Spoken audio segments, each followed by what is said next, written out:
Assalamualaikum warahmatullahi wabarakatuh. Pak Kiai Fathul Azim, Kiai Lukmanul Hakim, kemudian Ustaz Hasmi Samsi dari Palembang dan teman-teman dari Tempurjo, khususnya Pak Abduh yang saya cintai. Alhamdulillah, mungkin hari ini ada semacam kulminasi, kristalisasi. Ya, kalau saya lihat perjalanan sejak 2010 saya dihubungi oleh murid-murid Pak Yai, kemudian 2012 saya diundang ke Tempurjo, berproses terus. Alhamdulillah semuanya kemudian bermuara. Ya, kersane Gusti Allah gitu ya, atas kehendak Allah Subhanahu Wa Taala. Akhirnya ya memang mungkin ini sudah rencana Tuhan ya. Jadi insan-insan perindu cahaya, perindu ilahi itu akan bertemu gitu.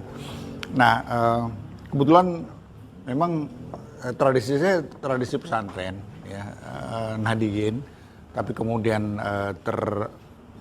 tercelup dengan sistem pendidikan akademik sains barat, tapi kemudian kembali lagi melalui melalui kajian filsafat Islam dan sejarah peradaban gitu.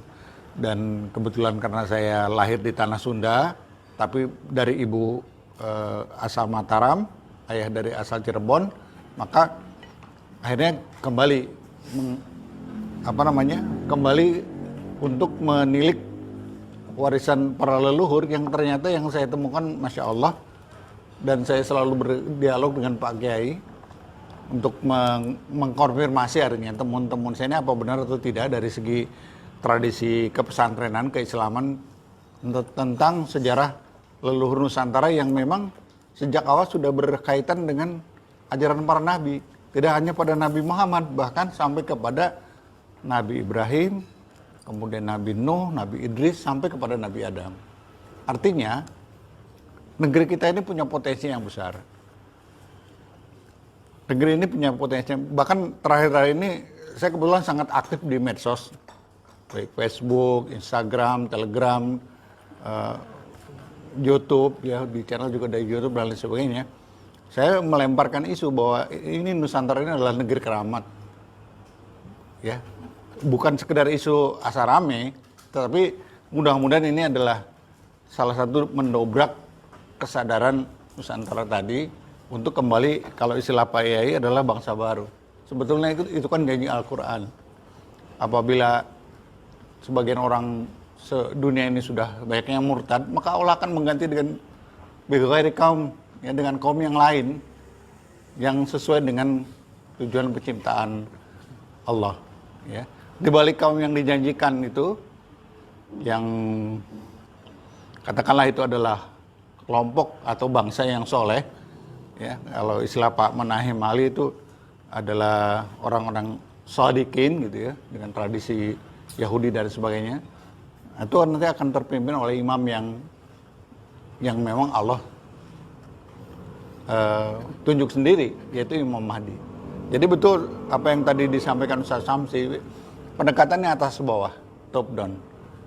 Yang atas itu adalah mungkin lebih banyak peran Tuhan memperbaiki struktur yang sudah hancur ini, ya, struktur nasional maupun global. Tapi kita sebagai hamba Tuhan diminta juga oleh Tuhan untuk mempersiapkan diri, membangun jamaah, membangun imamah, membangun moral, adab, peradaban, dan budaya untuk menanti atau menjemput sang Imam Mahdi. Jadi alhamdulillah apa yang Pak Yai selama sekian puluh tahun lakukan ijtihad dengan ininya, bahasanya itu dapat ditangkap dengan baik oleh Ustaz Samsi tadi, itu kesimpulan dan saya setuju. Jadi apa yang dipikirkan oleh Pak Yai itu seperti yang antum menjelaskan, seperti itu. Dan ini mudah-mudahan menjadi kesadaran kita semua, ya. Jadi bangsa baru atau ini adalah konsep kesadaran sebetulnya, bukan kita ingin bikin negara di dalam negara atau membuat lembaga bangsa yang baru, tapi memang itu kan janji Allah dalam Al-Quran gitu. Kaum yang baru yang berkesadaran gitu. Nah, pendekatannya atas bawah tadi. Ya. Dan kebetulan memang itu sudah ada dalam semua tradisi itu. Jadi dalam tradisi Sunda Wiwitan saya menemukan Uga Wangsit Siliwangi, dalam Prabu Jayabaya juga ada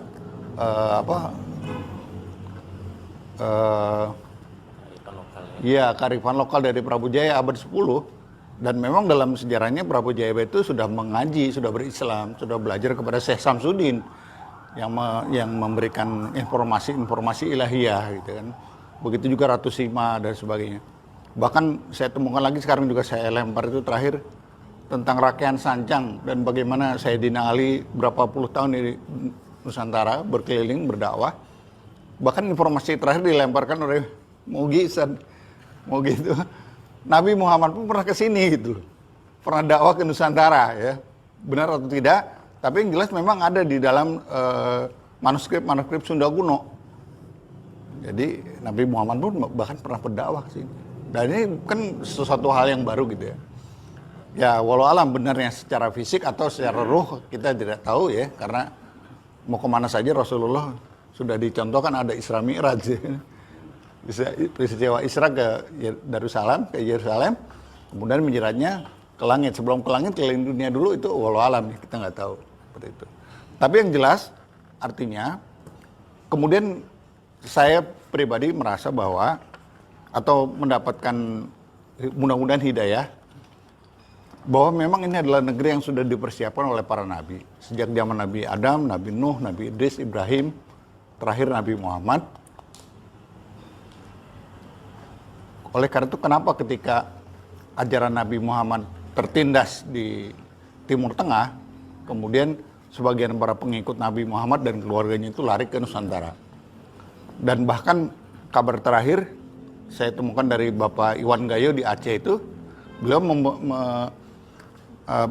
menceritakan bukti yang jelas bahwa ada surat Rasulullah, surat tugas SK yang ditulis di dalam kulit binatang, sekarang masih tersimpan di Museum Turki kalau tidak salah, bahwa beliau sudah mengutus 9 orang sahabatnya ke Nusantara pada zaman beliau masih hidup. Termasuk diantaranya adalah Sayyidina Ali, Abdurrahman bin Mas'ud dan lain sebagainya untuk berdakwah ke berbagai tempat. Artinya Rasulullah sudah mengetahui bahwa kita punya potensi ilahiyah, tauhid yang diwarisi dari para nabi-nabi sebelumnya. Bahkan apa yang kita anggap sebagai ajaran Hindu atau Buddha dan lain sebagainya yang mungkin oleh sebagian orang masih dianggap sebagai non-Muslim, non-Islam, tetapi saya melihat bahwa di sana sudah ditemukan atau sudah ada jejak-jejak Ibrahimiyah, monoteis, ajaran-ajaran monoteisme. Kalau kita kaji ajaran Hindu dengan pada kitab aslinya dan lain sebagainya, sebelum menyimpang di India menjadi politeis, menjadi agama musyrik, ternyata jejak monoteisme sangat kuat. Salah satu contohnya misalnya Gayatri Matram, doa paling sakral di dalam Hindu itu ternyata sama dengan Al-Fatihah maknanya, walaupun artinya berbeda, bahasanya berbeda, caranya berbeda, tapi intinya Al-Fatihah, isinya itu sama dengan Al-Fatihah. Gayatri Matram itu artinya apa? Dan ternyata memang ketika saya kaji dalam kajian filsafat sejarah peradaban, itu adalah ajaran Nuh, ajaran Nabi Nuh.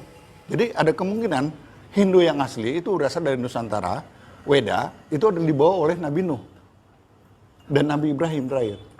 Ibrahim kemudian ditafsirkan menjadi Brahmana oleh orang Hindu. Nuh disebutnya Manu. Dalam tradisi Hindu ada Manu itu. Ada Manu, berarti itu Nabi Nuh. Gitu. Nah, memang kan setiap zaman kemudian menyimpang.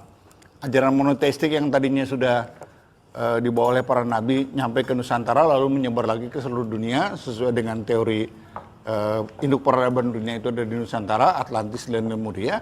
Nah, tapi akan dimurnikan kembali di Nusantara ini. Gitu, ya. Semua ajaran tauhid dari sejak Nabi Adam sampai terakhir pamungkas Nabi Muhammad itu akan disempurnakan kembali di Nusantara. Ya, dengan terah sucinya yang para nabi yang ada di Nusantara ini.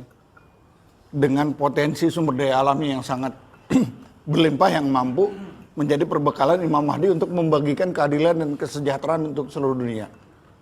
Seperti itu. Saya melihat seperti itu. Walaupun itu terbungkus dalam mitos dan lain sebagainya.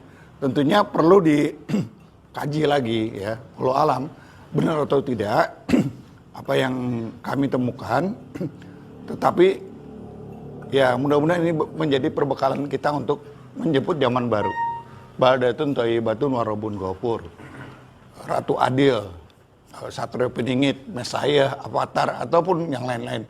Semuanya intinya sama. Mendambakan kehadiran kepemimpinan tingkat global yang ilahiyah. Itu saja. Nah, saya menangkap apa yang Pak Yai kerjakan itu adalah dalam rangka itu. Ya, di tengah berbagai kelemahan, gangguan, tantangan dan lain sebagainya, baik dari keluarga, dari internal, dari situasi politik dan lain sebagainya. Tapi ini insya Allah semua akan bertemu. Artinya ya hamba-hamba yang soleh, yang beriman dan bertakwa itu akan dipertemukan oleh Tuhan. Jadi bukan kita yang mencari ya. Juga mungkin sedikit masukan untuk Pak Yai, kita nggak usah terlalu sibuk mencari kesepuhan atau siapa Imam Mahdi gitu. Karena itu urusan Tuhan. Itu urusan Tuhan. Yang perlu adalah kita mempersiapkan diri kita, tazkiyatun nafas, tazkiyah keluarga, mensucikan bangsa dan negara. Tarbiyah proses pendidikan, kemudian ta'dib proses pemberadaban. Mungkin itu yang bisa saya tanggapi dari pertemuan sekarang ini ya, Pak Yai. Mohon maaf. Negara Indonesia ini akan kuat. Kita merasa senasib sepenanggungan. Kalau dites DNA kita dari berbagai bangsa di dunia, ternyata bangsa Melayu tua ataupun Melayu Nusantara itu adalah berkembang berdiaspora ke seluruh dunia. Dan menurut penelitian Santos, Profesor Santos dari Brazil, dan penelitian daripada Insinyur Oppenheimer mengatakan DNA bangsa-bangsa di dunia tadi 61% berasal daripada rumpun bangsa Melayu. Akan bangga kita itu. Nah, jadi jangan kita keraskan lagi daerah rasa daerahisme segala macam. Selama ini orang Kampar tidak pernah bersuara. Peneliti tidak mau datang ke Kampar, tidak bisa datang ke Kampar. Belanda datang ke Kampar, tapi tidak bisa menjelaskan. Nah, kami punya bukti, ratusan bukti yang ada di Kampar. Tapi kesempatan kami untuk ngomong, kapan? Ya, nah setelah dengan adanya pro kontra tentang sejarah ini, ya kami bersuara atas nama masyarakat Kampar dan atas nama Andiko 44. Mudah-mudahan rasa nasionalisme kita semakin kuat, rasa kebangsaan kita semakin kuat, sehingga NKRI ini semakin maju. Itu penjelasan kami. Terima kasih.